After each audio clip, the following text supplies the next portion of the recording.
Hello, everybody, and welcome back to the Kaiser Report. You're watching John, and Kaiser's here on the couch, freshly groomed as you saw yesterday, and we had a big day out yesterday. We drove in to Knoxville area in Tennessee to look at some camping equipment, the Class B type of campers that we looked at. We watch a program here on YouTube called Fridays Forever, and they run around in a very small camper van that's called a Class B, and it's made by Winnebago. And we went to take a look at one of those and something similar. We're thinking about, it is a good thing to carry Kaiser around with us. Sometimes it's hard getting into hotels and stuff, and if we do take a long trip here through Appalachia and maybe down into Florida and see the Keys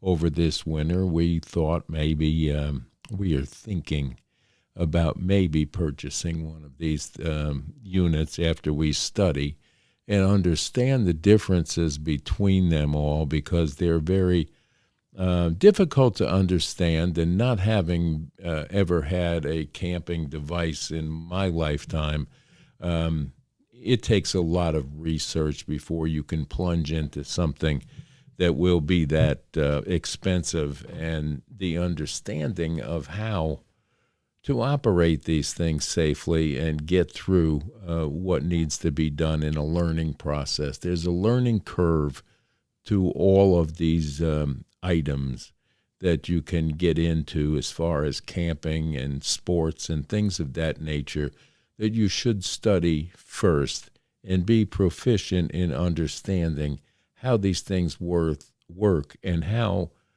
you are going to have to maintain and take care of the things of that nature that you may purchase and have to take care of, because you don't spend that kind of money without understanding of how to maintain that equipment. And we learned that here on the farm. With farm equipment, it's the same thing. Tractors, they're fun to drive, and they do the job that you need to be doing with them. But if you don't keep them maintained at a certain level of maintenance, then you can run into trouble. And it's not a inexpensive trouble you're going to run into.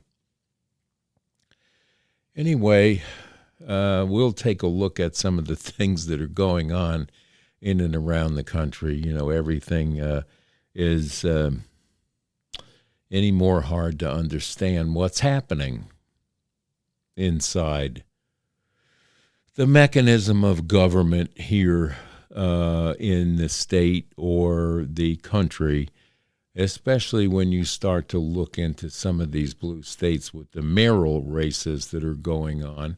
It's kind of hard to understand if these states are still part of the United States, or are they a subsidiary of a place like Somalia. There's a very large Somalian population, I guess, in the state of Minnesota. It wasn't like that when I was working there and a resident. It was a wonderful place to be. But then we got a governor up there that was even further left than anybody else had been in that state for the longest time. And then we have a big Somalian population that came in during the crisis in their country and applied for asylum, and then ended up in some cases in our Senate and in our House of Representatives.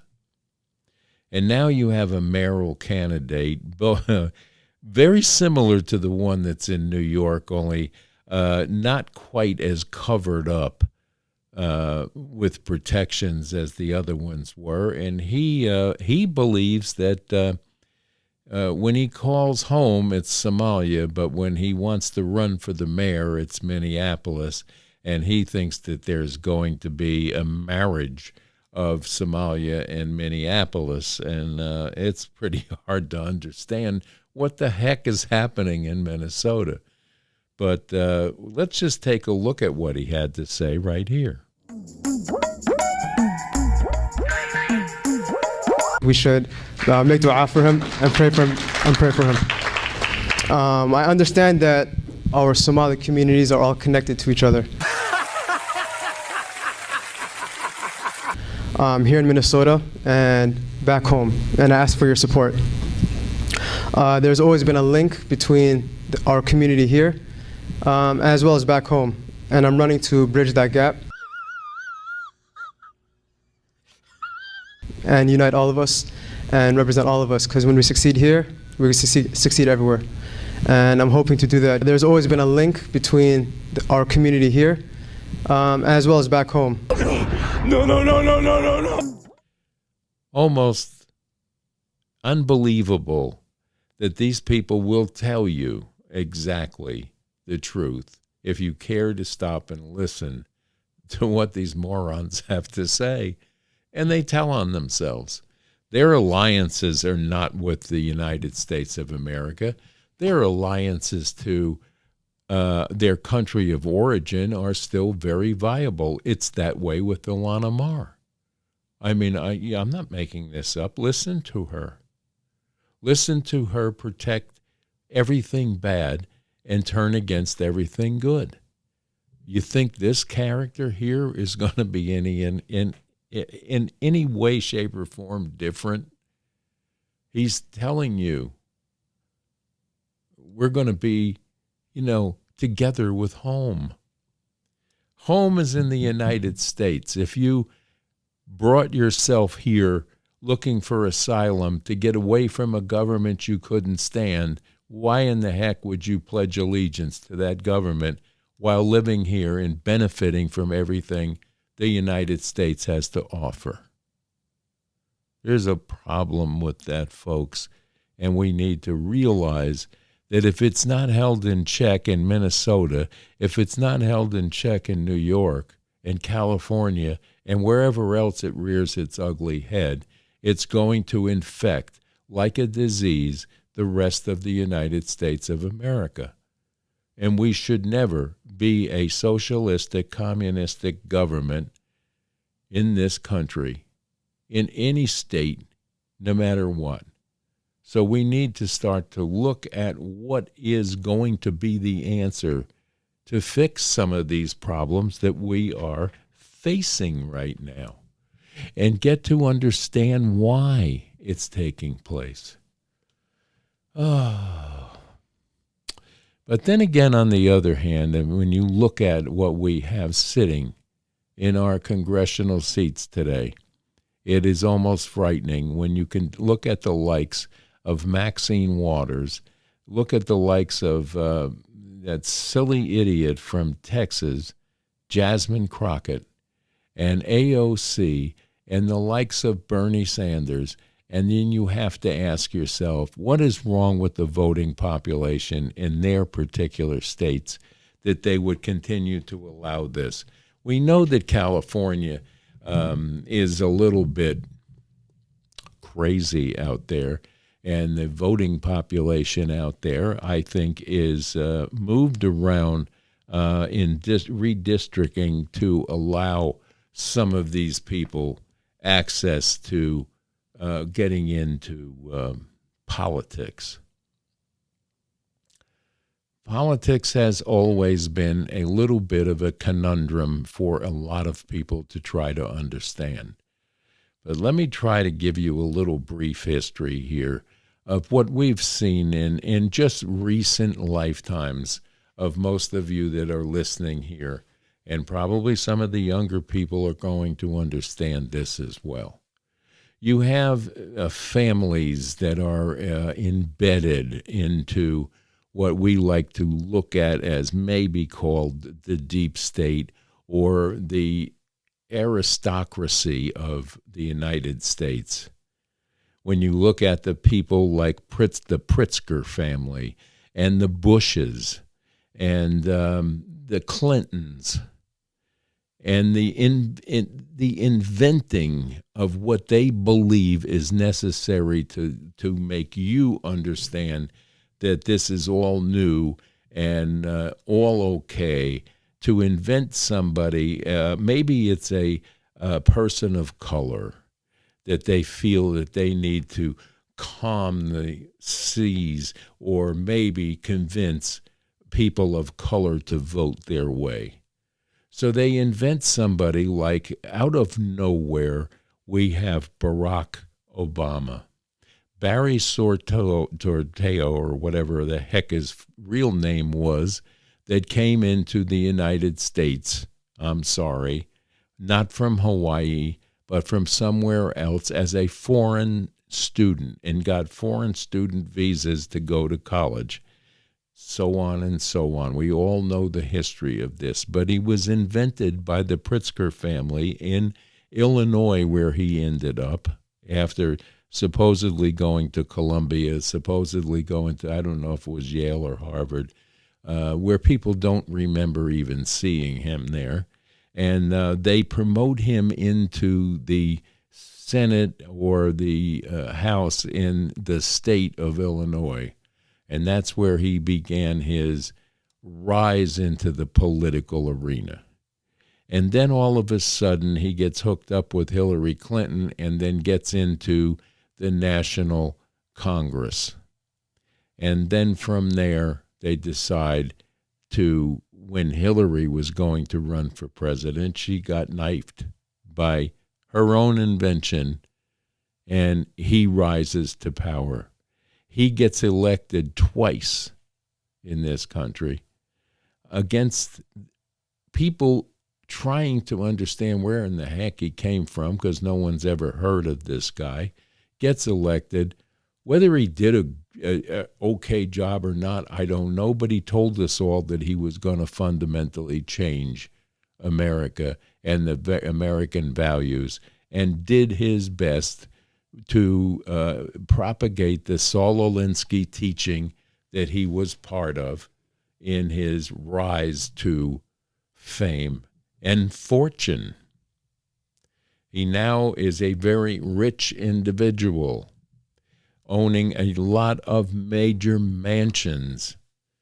And now he is, we all realize, I think now, that the 4 years of Biden, Obama's vice president, got pushed in 2020. And we all know that that was done so Obama could have his third term. And it looks to me like that's what he did, and he was running the show. He lost popularity toward the end of Joe Biden's debauchery as president, and was starting to be irrelevant. And now, because the Democratic Party is scrambling for some sort of a leader to come in and help put this party back together, they're leaning on him one more time. So Obama will be running things again, it looks to me, as what they're up to. And I'm sure that James Carville, with all he has to say, is one of the proponents of bringing back somebody that they can once again use race as a division subject to make everybody upset one more time. Because as I tell you all the time, they want you to live in fear of everything. If it's not the weather, it's going to be something that some politician may or may not have the ability to pull off. Not a good deal when you think about it, but they thrive on your fear. They thrive on your misunderstanding. They thrive at not letting you see behind that curtain where all the awful things take place. And it's not just one side that does this. It happens on both sides. We're not protecting anybody on any individual side. We're just taking a look at what has taken place and what has been gaslighted to us and pushed around until the misunderstanding becomes fear. So don't be fooled by any of the junk that you're going to see on mainstream media, who is so complicit in the lies and misinformation that you're being fed every day by Jessica Tarloff on the right shows and Wolf Blitzer, CNN, MSNBC. They are a direct arm of the deep state. And if you don't believe that, just think back over the last 5 years that you have lived through being gaslighted and having stuff covered up. Yes, it's happening now. If you want to get involved in the Epstein junk, that's fine. But we have people sitting in our Congress that are blatantly misbehaving and have misbehaved in the past because there are no consequences. There's no consequences for anyone. And until I see Pam Bondi with some indictments, I'm not going to be a huge fan of what's going on there. I want to see some people held accountable for the out-and-out crimes that they have slid down the slide of politics to get away with. Let's take a look at some of the idiocy that we have sitting in our Congress right here.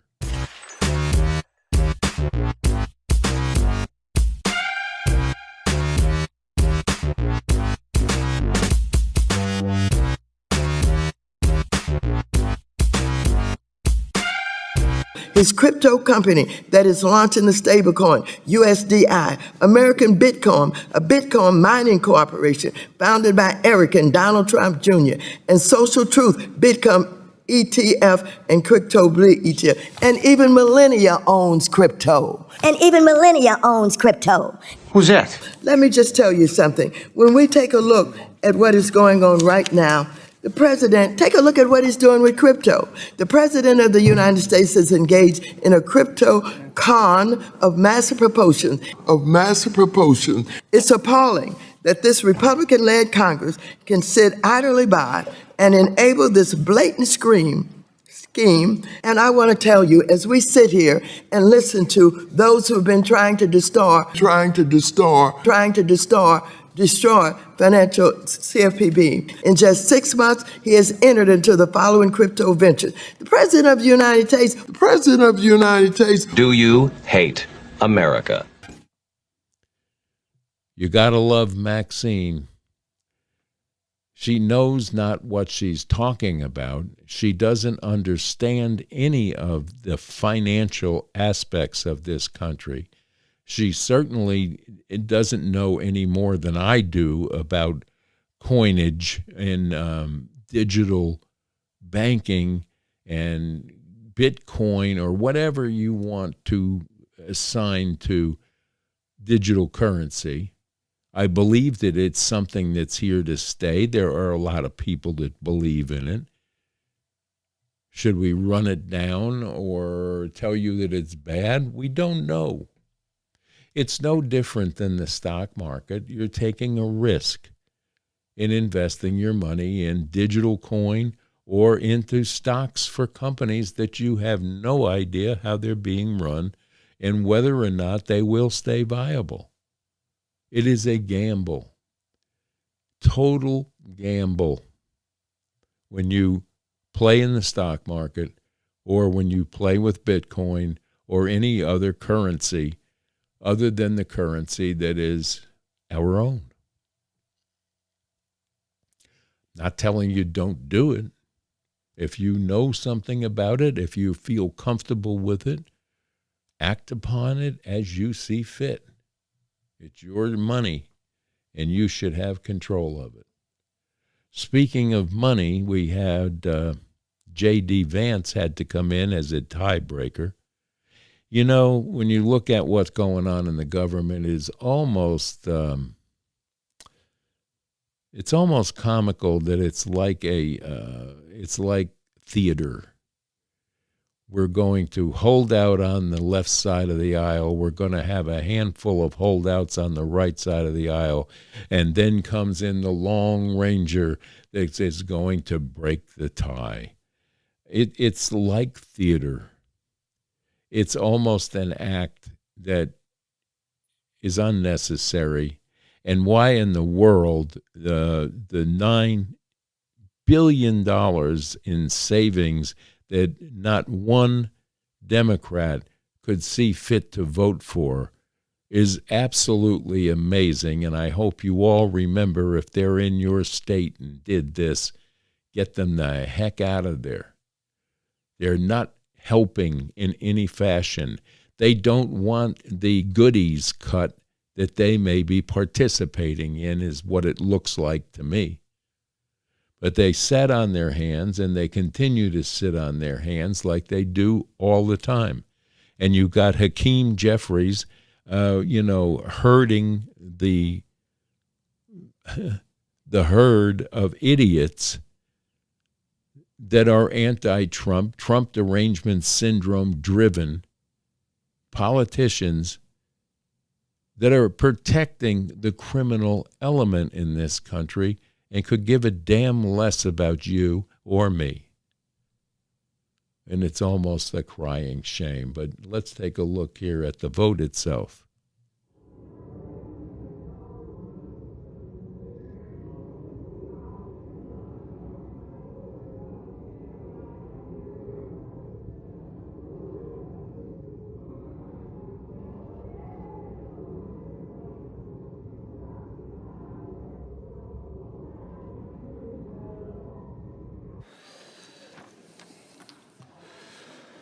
Are there any senators in the chamber who wish to vote or change a vote? If not, on this vote, the yeas are 50 and the nays are 50. The Senate being equally divided, the Vice President votes in the affirmative, and the motion is agreed to.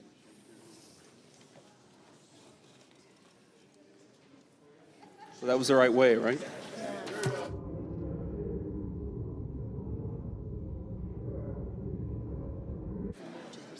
Sounds good. Do I need to do anything? Yeah, I'll just let you. Okay.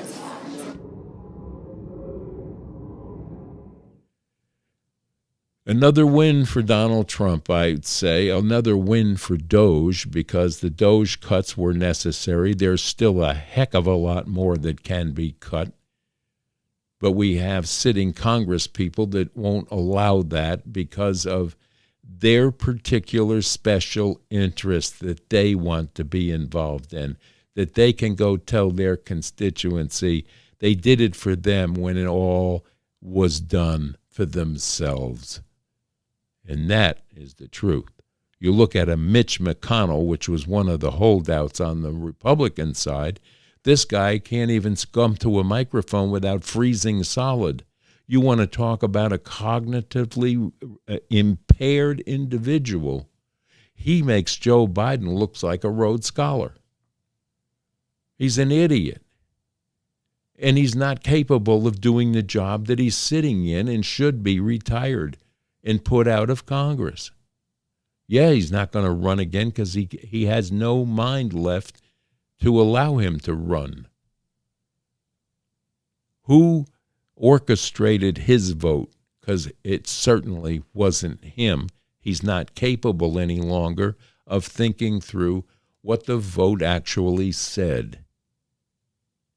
We know this. And his nay vote had to cause a tiebreaker. It's almost incredible. Well,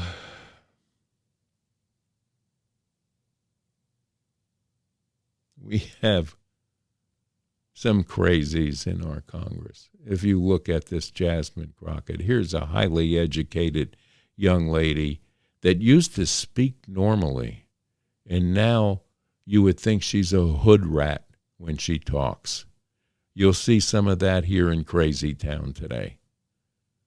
It's almost incredible that the Congress puts up with this or lets her get away with it. What is wrong with the sergeant at arms that they can't stop some of this lying that is being pushed on us by congressional seats? It's almost incredible. But it's happening. It's happening every day. And if we don't get on our knees and pray to God for some help here, we're going to maintain being in trouble here for quite some time. It's not going to get any better if we allow it to continue the way it is. So thank God for J.D. breaking that tie. We're going to save $9 billion, $90 billion, I guess, which is sorely needed. That's a lot of money, $900 billion, I'm sorry. And we needed to have that cut. It fell short of what Elon had told us in the beginning. But there was a lot of handoffs and a lot of chicanery that took place with blockages by stupid federal judges that were appointed to block everything Trump, block everything DOGE. And this was a important area that we need to look into. Now they're all up in arms over PBS. Let me tell you, PBS hires nothing but radical left people in every aspect of what they do. They have great programming. I'm not saying that the programming isn't good, but they did have some woke programming going on there that was funded by our tax dollars. And these people, every 3 or 4 weeks, run these campaigns where you can't see the programming that you want to see because they're raising money. And they're getting plenty of money from the outside sources, and they don't really need the government money. They got used to living on it. And once you do that to people, they forget how to make their own money because it's comfortable when somebody else is paying your bills. And that's a problem throughout the United States. And that'll bring us into an exit into Stupid Town one more time, and we'll take a look here at several things. So bear with us, and here we go.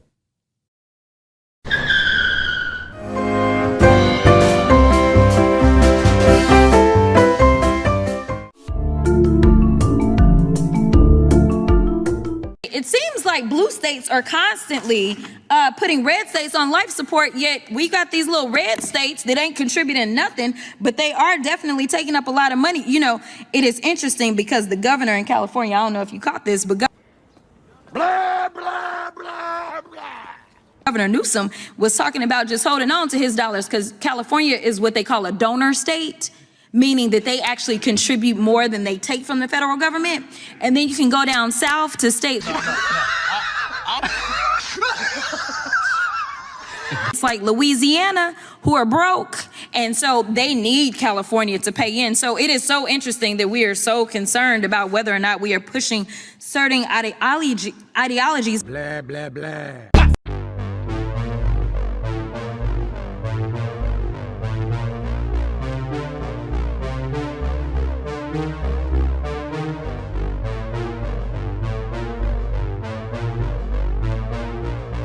He wrote the first 300 pages of the For the People Act, which was to end voter suppression. We all know of his leadership as being the title of the John Lewis Voting Rights Act. What the hell was that? Congresswoman Clark mentioned earlier about the voter suppression and how John was here to fight it. The way of love and nonviolence is the more excellent way. Love, peace, love, and nonviolence. As distinguished chair of the caucus mentioned, and also former chair, Mr.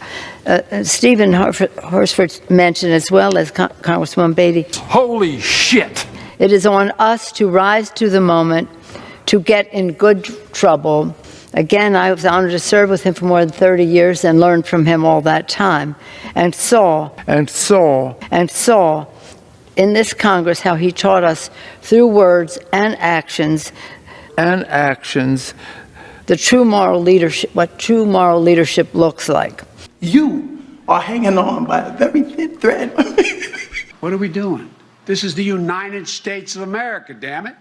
Also, starting January 1st, California will become the first state in the nation to offer health insurance to undocumented immigrants. What'd you just say?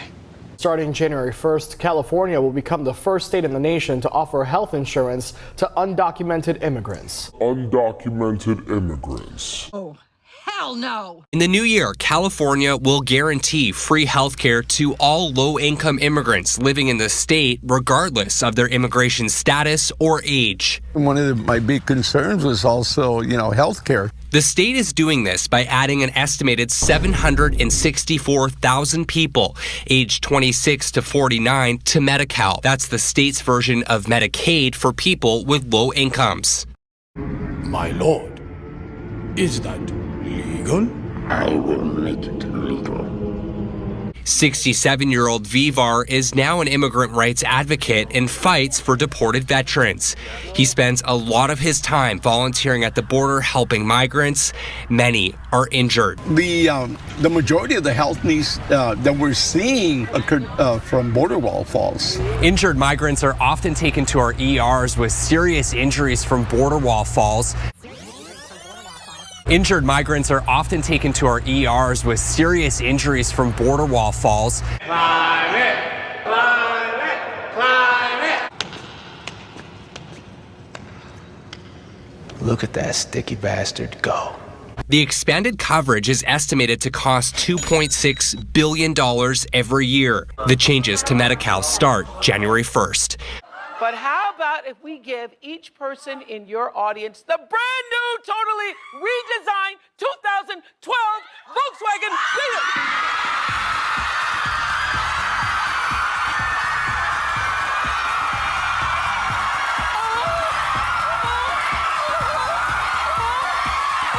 Our message to everybody struggling right now is this: help is on the way. My God. Well, it's hump day one more time, and we're looking at the middle of the week, and I have some great weather here. It's 91 degrees yesterday. It will be 90 plus again today. I hope you're all enjoying the hot summer weather. Get to the beach if you can. Get into the swimming pools. Take a walk in the cool woods, in the mountains, and get close to nature. Get close to God. It's a great place to walk and pray.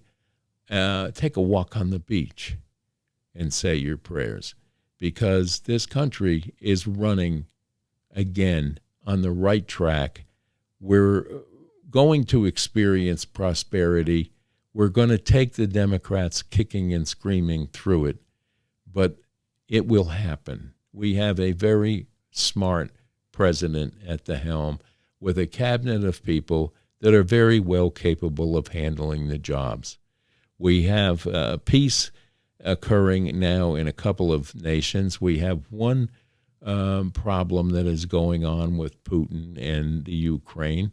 It's being worked on. I have every hope and I have every prayer that something good comes of that.